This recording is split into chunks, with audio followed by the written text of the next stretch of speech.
Now the news in details. Ballooning debt in East Africa's economic hub of Kenya is expected to grow, William Ruto said was needed to raise revenue. He now warns it will have huge consequences. Facing public calls to resign, Ruto has said the government will turn to slashing a $2.7 billion budget deficit by half and borrowing the rest without saying from where. After anger over bloated bureaucracy and luxurious lives of senior officials helped to fuel the protests, Ruto also has promised funding cuts in his own office and said funding would stop for the offices of the First Lady, the Second Lady, the wife of the Vice President and the wife of the Prime Cabinet Secretary. Almost 4 dozen state enterprises with overlapping roles will be closed. Ruto has become deeply unpopular in his 2 years in office over his quest to introduce taxes meant to enable Kenya to repay its $80 billion public debt to lenders, including the World Bank, the International Monetary Fund, and China. The public debt makes up about 70% of Kenya's gross domestic product, the highest in 20 years. How Ruto's administration will find the money to pay off debt without further angering millions of Kenyans barely getting by and without slowing down the economy is the key question. The economy grew 5.6% in 2023. Economist Mbui Wagacha, a former advisor to previous President Uhuru Kenyatta, said Kenya needs a professional budget and management body to the Parliamentary Finance Committee, which creates the finance bills. Parliament has abdicated its mandate on the public finances in the Constitution, and it's looking after its own interests, Wagacha said in an interview. He said further borrowing by Kenya could be disastrous and proposed a strategy of using diplomacy to attract investment and restructuring the debt in an attempt to get creditors to write off some of it. Medical advocacy groups have welcomed Johnson & Johnson's decision not to enforce its patent on a critical tuberculosis medication, allowing its production at a much lower prices after South African authorities opened an investigation into the conglomerate. The South African Competition Commission, in a statement on July 5th, said it decided not to prosecute a complaint against J&J regarding allegations of abuse of dominance, which was prompted after J&J and its subsidiary filed a secondary patent for bidacoline last year used to treat drug-resistant TB. Experts argued that the patent prevented generic producers from making cheaper medicines, threatening the treatment of tens of thousands of people in South Africa. TB killed more than 50,000 people there in 2021, making it the country's leading cause of death. Authorities said J&J has agreed not to enforce its patent and to drop the price charged to South Africa by about 40%. We hope this sends a strong message to pharma that they cannot continue their anti-competitiveness monopoly and prioritize profits over people's lives, said Candice Sehoma, an advocacy advisor at Doctors Without Borders in South Africa. A Russian propaganda campaign backed by the Kremlin that spread online disinformation in the United States and was boosted by artificial intelligence has been disrupted. The Justice Department said the scheme was organized in 2022 after a senior editor at RT, a Russian state-funded media organization that has registered with the Justice Department as a foreign agent, helped develop technology for a so-called social media bot farm. It received the support and financial approval of the Kremlin. With an officer of Russia eliminate AI-generated foreign disinformation, scaling their work with the assistance of AI to undermine our partners in Ukraine and influence geopolitical narratives favorable to the Russian government. Among the fake posts, according to the Justice Department, was a video that was posted by a purported Minneapolis, Minnesota resident that showed or two. In another instance, the Justice Department said someone posing as a U.S. justifying Russia's actions. As part of the disruption, the Justice Department, known as Twitter, according to a joint cybersecurity advisory released to countries, including social media networks. The Iranian government of the election.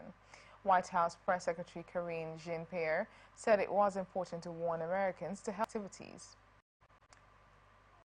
She also warned Iran that meddling in our politics and seeking to stoke division is unacceptable. The U.S. and an array of other NATO allies will send Ukraine dozens of Russian advances in the war, according to a new joint agreement. Today, I am announcing a historic donation of air defense equipment for 5 additional strategic air defense systems. In addition, he said that in the coming months, the United States and others will provide dozens of other tactical air defense systems and hundreds of munitions for them. The announcement was made with much fanfare as the summit opened at the Mellon Auditorium, where the North Atlantic Treaty was first signed in 1949, establishing NATO. There, both network. We return after this break.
Welcome back. This is the international news on Atlantic Television Network. Now the rest of our stories. UN Security Council members confronted Russia on Tuesday over a missile strike the previous day that destroyed part of Ukraine's largest children's hospital, pouring out condemnations at an emergency meeting chaired by Moscow's own ambassador. Russia denies responsibility for the strike at the hospital, where at least 2 staffers were killed. France and Ecuador asked for the session at the Security Council, but Russia led it as the current holder of the Council's rotating presidency, putting Ambassador Vasily Nebenzia on the receiving end of the criticism. Mr. President, please stop this war. It has been going on for too long. Slovenian Ambassador Samuel Zboga appealed. U.S. Ambassador Linda Thomas-Greenfield told colleagues that they were there because Russia, a permanent member of the Security Council, current rotational president, "I'll chill down my spine," she said. She added. Nebenzia characterized the slew of criticism as verbal gymnastics from countries trying to protect Ukraine's government. He reiterated Moscow's denials of responsibility for the hospital attack, insisting it was hit by Ukrainian air defense rocket. If this had been a Russian strike, there would have been nothing left of the building, Nebenzia said, adding that all the children and most of the adults would have been killed and not wounded.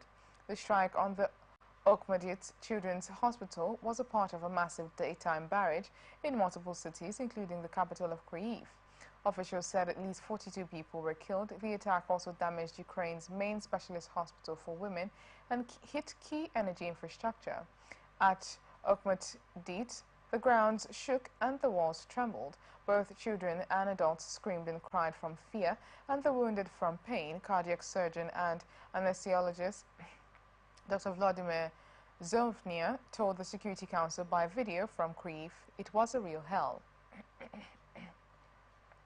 An Arizona rancher who was unsuccessfully tried in the fatal shooting of a Mexican man on his property will not be retried, a judge ruled Tuesday. Santa Cruz County Superior Court Judge Thomas Fink denied a request by prosecutors who had argued that the possibility of a new trial should be left open in case new witnesses emerge.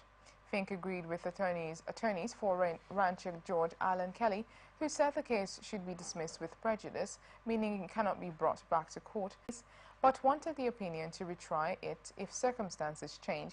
She had said unknown witnesses may come forward and known witnesses in Mexico might become available.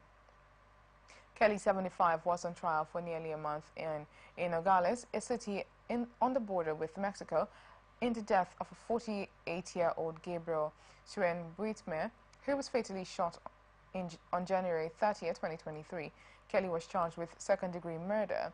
Suen-Buitmer, who lived just south of the border of Nogales, Mexico, was in a group of men whom Kelly encountered that day on his ranch. Prosecutors claimed Kelly recklessly fired 9 gunshots towards the group from about 100 yards away. Kelly said he fired. Haiti's newly selected Prime Minister, Gary Conille, and Haiti's police chief visited the country's largest hospital on Tuesday after authorities said they took control of the medical institution over the weekend from armed gangs.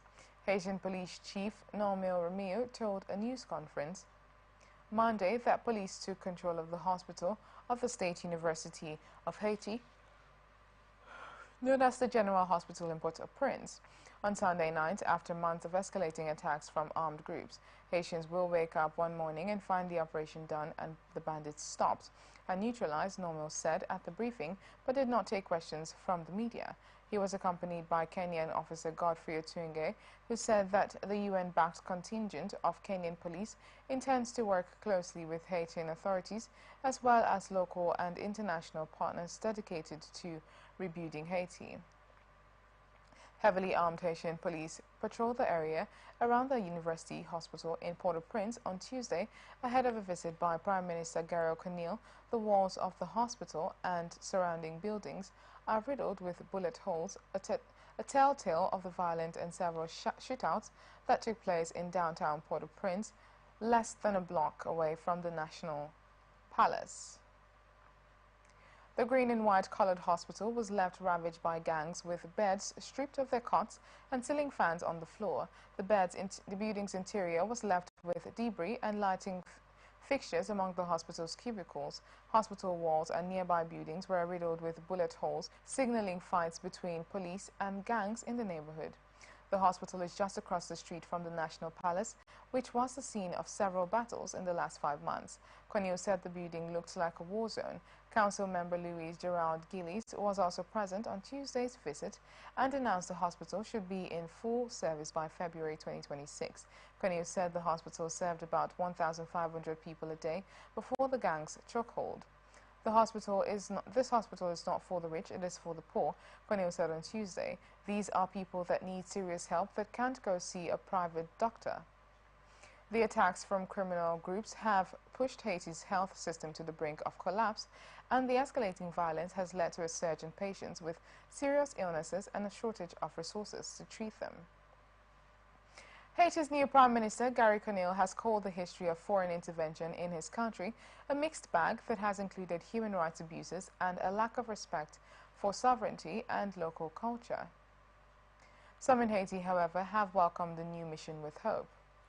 Kenya has pledged 1,000 police to the International Police Force. 200 initially arrived, and Conille last week told the UN Security Council that the next contingent will be arriving very soon. Later, they will be joined by police from the Bahamas, Bangladesh, Barbados, Benin, Chad, and Jamaica. The force will total 2,500 personnel. A transitional council appointed Conille as the new prime minister in May. U.S. officials have urged him to prioritize establishing an electoral council as the country strives to rebuild its government. Conille is tasked with stabilizing the country in preparation for democratic elections in February 2026. Otunge said the new missions aim to create security conditions conducive to holding free and fair elections. Haitian Police Chief Normil Ramil also addressed the nation on Monday, saying the UN-backed mission is focused on reclaiming all areas from gang control, reinstating police presence in regions lacking authority, and assisting Haitians displaced by the gangs to return home. More than 500,000 people have been displaced by the violence. Ramil and other Haitian authorities have not shared details of future operations, citing strategic reasons and saying they do not want to alert the gangs of their plans. Haiti asked for an international force to combat gangs in 2022, and UN Security General Antonio Guterres appealed for months for a country to lead the force before the Kenyans came forward. The gangs have grown in power since the July 7, 2021 assassination of President Jovenel Moïse and are now estimated to control up to 80% of Haiti's capital. The surge in killings, rapes, and kidnappings has led to a violent uprising by civilian vigilante groups.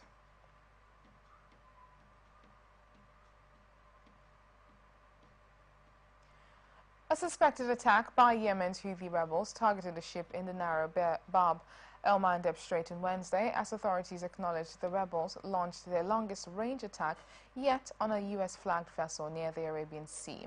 The sudden burst of attacks by the Houthis come after an unexplained pause of a week and a half by the rebels. The rebels may be regrouping ahead of the arrival of a new U.S. aircraft carrier to the region after the USS Dwight D. Eisenhower began heading home. The attack Wednesday targeted a ship south of Mocha, the British military's United Kingdom Maritime Trade Operations Centre said. The captain reported explosions off the ship's side. The vessel and all crew are safe, the UK MTO said. The vessel is proceeding to its next port of call. The Houthis have been attacking ships in the Red Sea corridor since November. The rebels did not immediately claim Wednesday's attack, though they often don't do so for hours or even days. On Tuesday, the Houthis said they launched missiles at a U.S.-flagged container ship in the Gulf of Aden. The Joint Maritime Information Center, which is overseen by the U.S. Navy, identified the ship as the Maersk Sentosa and warned it was the longest-distance attack seen from Yemen by the Houthis since November. Late on Tuesday night, the Houthis issued a broad claim of responsibility for 3 attacks, which included the Maersk Sentosa. Maersk, a Danish firm that is the world's biggest shipping company, confirmed to the Associated Press that its vessel had been targeted. Yemen's Houthi rebels could free a political leader with ties to the internationally recognized government who has been detained for nearly a decade under a preliminary prisoner swap deal announced by the United Nations on Monday. Mohammed Katan is the leader of the Sunni Islamic Islah Party, which is aligned with the Saudi Arabia-backed government, and he has been held incommunicado by the Iranian-backed Houthis since 2015, the United Nations said. The Office of UN Special Envoy Hans Gernberg convened a meeting in Oman with the International Committee of the Red Cross over the weekend to facilitate talks centered on a prisoner exchange in accordance with the 2018 Stockholm Agreement, UN spokesman Stefan Dujarric said. The 2 Yemeni sides agreed to meet to discuss the final list of who will be released and the details of Qatar's release, Dujarric said, without providing details of the potential agreement. Qatar's release has been a point of contention for years, Dujarric said. In addition to Qatar, the Houthi rebels have detained at least 45 Yemeni employees of UN agencies, diplomatic missions, private companies, and other organizations. Gronberg urged the parties to agree on more releases and also repeated a demand for the immediate and unconditional release of UN personnel, aid workers, and others detained in the Houthi-held capital of Sana'a, who continue to be held incommunicado, Dujarric said. At a UN Security Council meeting Monday, U.S. Deputy Ambassador Stephanie Sullivan called for the detainees' immediate release. An Israeli airstrike on a school-turned-shelter in southern Gaza killed at least 25 Palestinians on Tuesday as heavy bombardment in the north forced the closure of medical facilities in Gaza City and sent thousands fleeing in search of increasingly elusive refuge. Israel's new ground assault in Gaza's largest city is the latest effort to battle Hamas militants regrouping in areas the army previously said had been largely cleared. The large parts of Gaza City and urban areas around it have been flattened or left a shattered landscape after 9 months of fighting. Much of the population fled across Gaza since the start of the war 9 months ago. The military blames civilian death on Hamas because the militants fight in dense urban areas, but the army rarely comments on individual strikes, which often kills women and children. The Israeli army said the airstrike near the school and reports of civilian casualties were under review and claimed the strike targeted a Hamas militant who took part in the October 7 attack on Israel. A double-decker passenger bus collided with a milk truck in northern India on Wednesday, killing at least 18 people and injuring many others, officials said. The collision occurred on an expressway in Uttar Pradesh state, and 19 people were rushed to the hospital by villagers in the area, said police officer Arvind Kumar, adding that their condition was reported to be stable. The bus was traveling from the northern state of Bihar to the capital New Delhi. Authorities are in the process of identifying the victims, and the probe has been launched to determine the exact cause of the accident, Kumar added. Gaurang Rathi, a government official, said that according to a preliminary investigation, the bus may have been speeding when it struck the milk truck from behind, which led both vehicles to overturn. The collision was severe enough that one side of the bus was torn off, causing passengers to be ejected from the vehicle. Images on television showed bodies scattered across the road. India has some of the highest road death rates in the world, with hundreds of thousands of people killed and injured annually. Most crashes are blamed on reckless driving, poorly maintained roads, and aging vehicles. In May, a bus carrying Hindu pilgrims skidded and rolled into a deep gorge on a mountainous highway in Indian-controlled Kashmir, killing at least 21 people.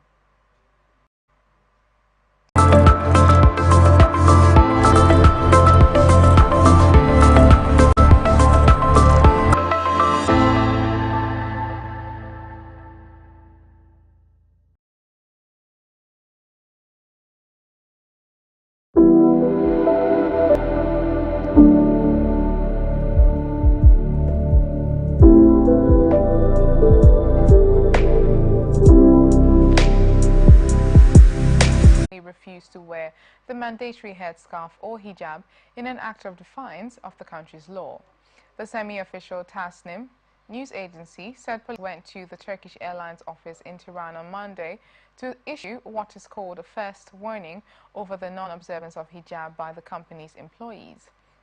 However, the employees, who are Iranian nationals, reported made represses, prompting the closure. The Tasnim report said police subsequently sealed the office behavior. According to Tasnim, the Turkish Airlines office will be allowed to reopen on Wednesday and resume business as usual, something that the police did not confirm. The report further said that police were to replace prosecutor Ali Salehi, as saying that no legal proceedings or ruling had been issued regarding the sealing the Turkish Airlines office in Tehran. Iran and Turkey have maintained good relations, and in 2023, the volume of bilateral trade between the two stood at 5 points, is a favored carrier among Iranian children. There would have been a lot more casualties if patients had saying that it is Putin who should be prosecuted, her spokesperson Kira Yamsh described and democracy. Russian authorities haven't specified the charges against Navalny. They appear to relate to authorities designating Navalny's foundation for fighting